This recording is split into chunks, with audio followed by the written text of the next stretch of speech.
Hello everybody, this is Toys R Us.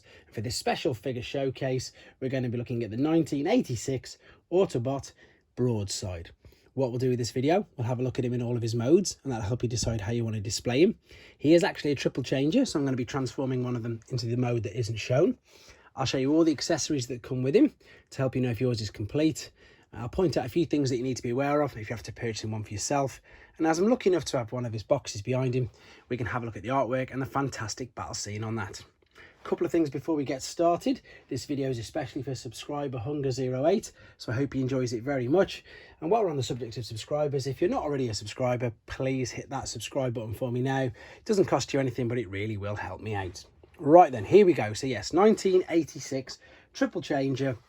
And if I'm being super honest, and I'm sorry Hunger08, this guy, he's not one of my favourites. I suppose he's super basic.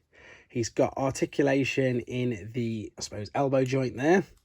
That's it, no other movement there. His legs are completely fused together.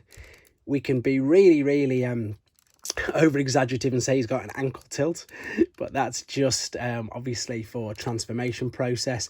That is literally about it in robot mode. And I'm sure you'll agree he's got to be, and I know that sometimes the Transformers in the cartoons had a bit of problems with the scale. He's definitely the most out of scale robot we've got, because of course these two modes aren't too bad. You've got the robot mode and then the jet, but then the other mode I'm going to show you in a second is of course an aircraft carrier, and of course that should be huge. Let's have a look at the weapons anyway. So there is his blaster, and the quite funny thing as well, his axe is quite small. In fact, if you have a look at that, his blaster is actually bigger. So they're the two weapons that he can hold in his hand when he is in robot. And then we've got these two missiles which attach using that hole there on the underside of the wings. So we've just had a quick look at the robot. Let's have a look at the jet, and I do like this mode, to be honest. Yes, mine is missing the blue canopy, the translucent blue plastic there, so that's something that you can be aware of if you have to one for yourself. We've obviously got some nice chrome there. That's something to be aware of.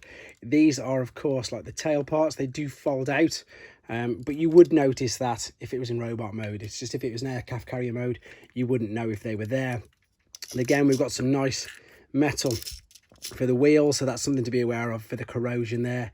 I do actually quite like this mode, to be honest, and with the extra stickers, which you should be aware of as well, these ones are missing off here. They should be exactly the same as that. So the aircraft mode, as I say, is not too bad.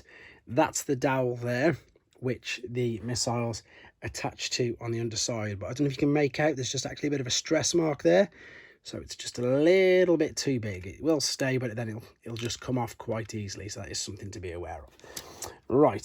So to say, these two modes, they're not, I mean, the robot, most G1s are quite basic, aren't they? They haven't got the articulation points. The jet mode I do really like. Right, then let's have a look at the carrier mode then. So, in fact, I'm going to keep the jet as it is. So I'm going to fold the arms in.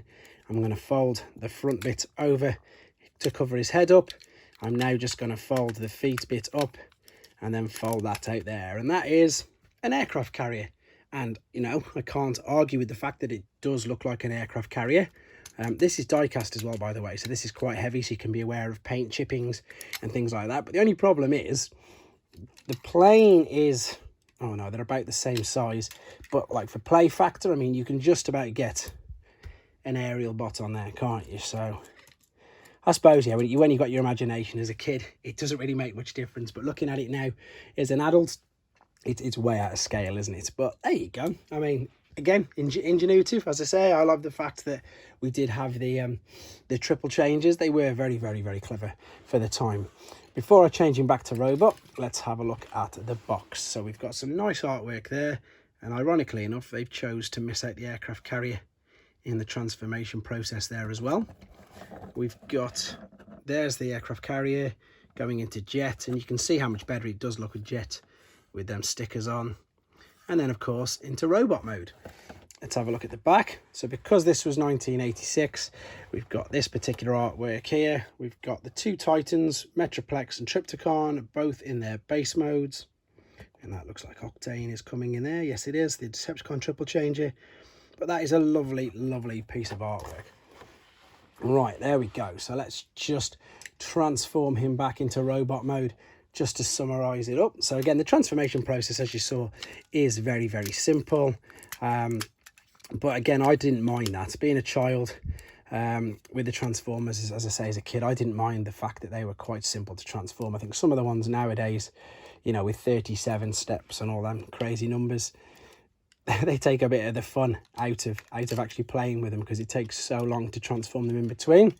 One thing I will mention though is he did get a really, really good update. I was actually quite impressed. I can't get this guy to stand on carpet, funnily enough. You gonna balance for me? He did get a really, really good update a few years back now. I think it must have been the Titan's Return, because he's got the larger head. So let's have a quick look when it was. Yes, it was 2017, and that, I suppose, is a bit more what he should look like. Definitely, especially with the fact, obviously, with his alternate mode being as big as what he is. So there is, as I say, that's the 2017 Titan's Return reissue of him, for those of you who haven't seen him. But there we go. So Hunger 08, I really hope you like this, pal. The figure's pretty cool. But yes, I have only got the two, because I haven't got another one yet to display him in his aircraft mode. But there you go. Hope you enjoyed looking at it. I hope it brought back some nice memories for people who had it. For people who haven't got it, I hope it's helped you with your decision on whether you want to get one or not.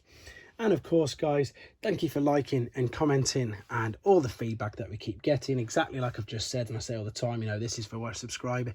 If anybody out there wants me to do a figure for themselves, I've got no issues doing it at all. So just give me a shout, let me know, and everybody out there, please take care. Thanks for watching.